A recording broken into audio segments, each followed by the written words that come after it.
Hello viewers, you are watching Dr. Addis program with me, your host Alula Brahani. In our today's program, I'm going to start with Colonel David Benuzel, and I hope that you will get an insightful kind of lesson from our interview. To stay with us.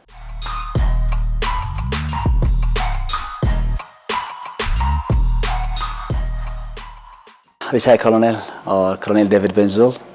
Better to say, welcome to our program. Thank you. It's a great honor and a privilege to have you as our guest. Thank you very much. Okay, before we just dive on to the questions, I would be very much happy if you tell us a little bit about your background. How does your acquaintance to Ethiopia came through? Tell us about the background. I came to Ethiopia in 1965. It's a different Ethiopia, of course, at the time of Haile Selassie. And I was sent to train a special unit in Harar. The Somalis gave some disturbances, put it this way, to the Ethiopians on the eastern side. And the idea was not to fight the Somalis, but to prevent them from laying mines, from attacking vehicles, from kidnapping people and so on. And the unit was in Dir Dawa, under the 3rd Division, Sostanya Sharaka. People were selected. They spoke English, most of them, and I think most of them were officers, lieutenants, captains, so on. So I spent 2 years in Ethiopia, even trying to learn the country, to understand the culture, to understand the background, and I understood that this is unique, really unique culture. The devotion of the Ethiopians to the religion is really unique. Maybe there are many people who believe, but in Ethiopia, it is, you feel, and when you go and you climb to the churches and you see the monasteries, and I climbed many churches, carved churches in the north, then you get the idea what is the meaning of Christianity and what is the fate of people. So 2 years of a lot of experience trying to understand deep down. I used to ask questions. I walked with the priest from Dir Dawa to the mountains, climbing to the caves to look for old cave paintings. And on the way, asking questions, seeing the villages, it was really a unique experience for me. So, 1967, by the way, my son was born in Dir Dawa in 1967, and he came with me this time to see the place and the hospital where he was born. Okay, let me begin with my first question. Yeah. As someone with military and strategic background, how do you perceive the historical relationship between Ethiopia and Israel? Not as a military person, I would put it this way. When you first time that you read about Ethiopia, it's Queen of Sheba comes to King Solomon. And I was, look, you can accept it as it is, and you can make some research. So I said, Sheba, it's not the name of the queen. It's a place that we came from. And okay, so she came, King Solomon was maybe a very wise man. So she came, she had a boy, Menelik I, and Menelik took the Ark of the Covenant. After that, we know the story. And I love telling Pharaoh that in the Kabri Nagast, they said that he stole and I said, come on, just say that he took it. So we smiled. Now, leave the smiles away. The first we're talking about 950 before BC, that there is a contact between Ethiopia and Israel. Never mind the continuation, which was later, afterwards. On the 1414, Emperor Ishak is talking to the Ethiopian Jews. So we know that there were Jews at the time. What happened between Queen of Sheba and the 14th century, I don't know. But it shows you, and again, the Ethiopians adopted so many things from the Jewishness. Circumcision, you don't eat certain food, the Sabbath is a day of rest, and so on and so on, which it's only with the Ethiopians. So this is unique in itself. And the contact, I think, there is a special contact because of this kind of history. Okay. What aspects of culture or society stood out to you during your visits here in Ethiopia, and to what extent do they reflect the bond between Ethiopia and Israel? I tell you what, if I leave aside business, economy, military, we are not, if we are talking about the 23rd century, it's something else. The Ethiopians believe in this contact, in this unique. Israelis, those who learn about Ethiopia, they know, how should I say, the background. Queen of Sheba came, King Solomon, you can see it in the Book of Kings and so on. And what is the meaning in everyday life?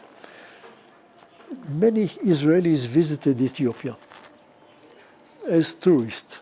Many came to work in Ethiopia and have plants and so on. Now, everyone can have his own impression. They are kind, they are nice, they are tough. When I want to tease, I said, don't push the Ethiopians, be careful, because they put a lot of berbere in the food, and so so be careful with them. Know the limits.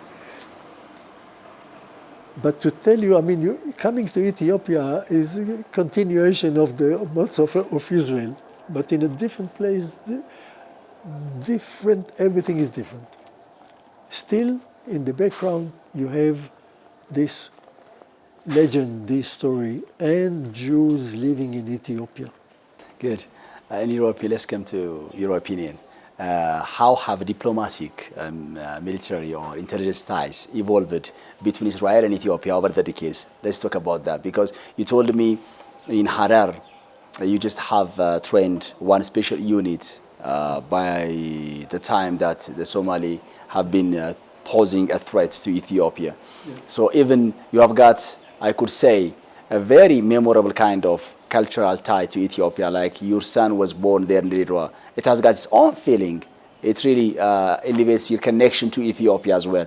So given all these factors, how has the relationship evolved over the decades? How do you see? Because now you told me you are 91 years old and you have been 90. 90? Oh, I see, sorry for that. Next year. I know. 90 years old. Yeah. So you are so experienced, you know it. You have been here for 18 years. You have been a frequent visitor to Ethiopia. Given all these factors, how do you see the evolution of the relationship between the two countries? Excellent question. I'll tell you why. We had about talking about advisors or Israeli teams in Ethiopia, there were about 100 families in many aspects. And in the army, many in the army, in the infantry, in the academy, military academy, very involved. knowingly that this is not just, we are coming technically to train the Ethiopians. We are coming to train the Ethiopians because they are under constant threat, put it this way. This is, you can come and sell bananas, this is something else, but when it comes to security of a nation, so that was that. This was how the state of Israel saw the contact with Ethiopia. Good. Let's come to the contribution of Israel again. How do you see the support of Israel for Ethiopia in terms of it might be agriculture, or in terms of agriculture, it might be in terms of technology, security, in contributing for the long-lasting relationship and bond between Ethiopia and Israel? About agriculture, I'll tell you something. You definitely know. Israeli team got a loan from the World Bank of $20 million to put a farm in Takeze River. And I spoke to two people involved, not just newspapers, involved. And they told me, we got 20 million loan to put this farm. It will be big and interesting and modern and everything. And then the war started in the north, and all was destroyed. I know of Israelis who have opened farms in Ethiopia. And why do it? Why not going to another place? Leave aside relationship, leave aside this. Because they saw that Ethiopia, I mean, we can communicate with the Ethiopians on the business side. We have people to talk to. We understand each other. And if I will come to spend my money to put a farm for flowers, I remember one of the Israelis growing flowers in Ethiopia to sell it to overseas. So I do it here because I trust, I know that the money will not be wasted. Just to show you. So there was a definite understanding that with the Ethiopians you can do business. And not only Israelis. I heard from foreigners. They said, we are going to Ethiopia to do business with, to invest. Why not go to other parts of Africa? Why to Ethiopia? Because, yeah, we talk to them, okay, we do. Just like that. Okay. Give me a background. Do you see parallels with the resilience of Ethiopians and the values and experiences of the Israeli people? Tell us about those things. What resemblances or parallels do you see? The resilience of Ethiopian people and the values and experiences of Israelis. There are much more similarities, and I would like you to tell me about, When resilience of people, of nations, will appear, put it this way, only when they were under threat. And on the 16th century, you don't have to remind you, Ahmad Gran, that almost Ethiopia was finished. Yes, all the churches that they burned and all they killed, and how far north they reached. This is a shock for a nation to remember for a long time. We could not defend ourselves. We were almost annihilated. The same happens to Israel. And I can say now, open to in the TV, Muslims don't, I would say, accept Christians and don't accept Jews. Never mind why. It's not important at all. It is a fact And once you understand that, so you understand that you may have relations, business relations and others, diplomatic relations, but in the back of the mind, I am his enemy or he is my enemy. And from now until the coming 1,000 years, he would like to see me out while I'm not pushing him from his place. He would like to see me out as they like to see Israel disappear to the Mediterranean if you can, as fast as you can. So both countries past understood what is a threat for life. And you have to develop the means, the army, to defend the nation, to defend your life. Simple as that. Let's come to the Ethiopian Airlines. So this is, I know that when you come 18 times to Ethiopia, you have been a frequent user of Ethiopian Airlines. So what makes Ethiopian Airlines your preferred carrier? And how do you think it represents Ethiopia on the global stage? Let's talk about that experience. You're going to fall now. It's on my phone. I wrote to Ato Kassa, the manager of Ethiopia in Tel Aviv, in November last year. And 2 weeks ago, without knowing that there would be a question about Ethiopian Airlines. And I wrote to him the following. I said, Ato Kassa, Ethiopian Airlines is the best airline. This is what I wrote. I saw it afterwards on the telephone.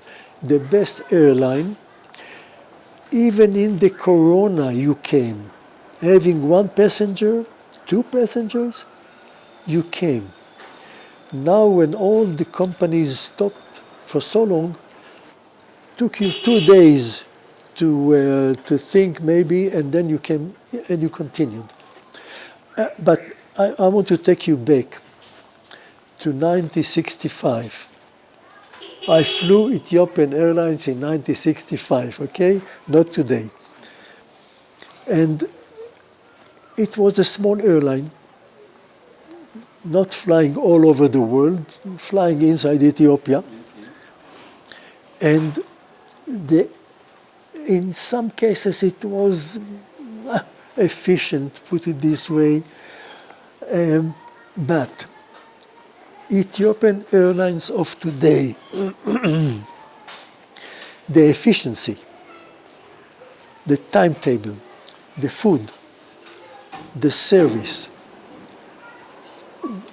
this is unique. I'm not giving compliments just for the compliments. I tell you what I believe and what I think. And yes, I fly Ethiopian Airlines because, well, what else shall I fly? What other company? Excellent, really excellent. Do you believe that Ethiopian Airlines plays a role in deepening ties between Israel and Africa more broadly? Because Ethiopian Airlines has got more destinations in Africa, and it has got more destinations as well in Israel. It's now flying as well. Even in time of conflict, it hasn't stopped flight to Israel.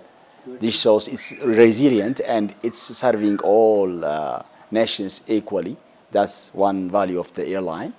So let's talk about this one. What's your reflection in this regard? Its role in deepening ties between Israel and Ethiopian Africa. Airlines is an international company. Ethiopian definitely, but it's international. You see where they fly to. And Star Alliance, to join Star Alliance, you're not just like you say, I'm Ethiopian, and you have to let me in. I mean, you have to prove all the qualities that the company is demanded to prove. Otherwise, you won't be accepted. So, not only flying in Africa, and not only flying in Israel, I mean, this is a small place. If you were not efficient, people will not fly Ethiopian Airlines. They won't fly to the US or wherever. They'll say, oh, listen, I mean, they're late, they're never on time, they do this, they do that. The pilots are no, no.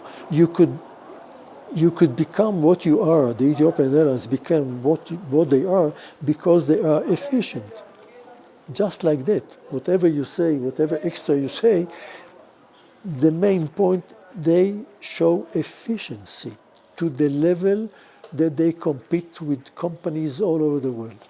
So how does the airline's efficiency and service compares to other services here in the Africa region? I didn't fly in Africa in any other company, Yeah. only Ethiopian. And I fly once to Rwanda and other times to South Sudan, to Juba. Same efficiency. Small plane, big plane, never mind. It is the same on time, and then you see that they know what they do. All the team works in coordination, and you can see it.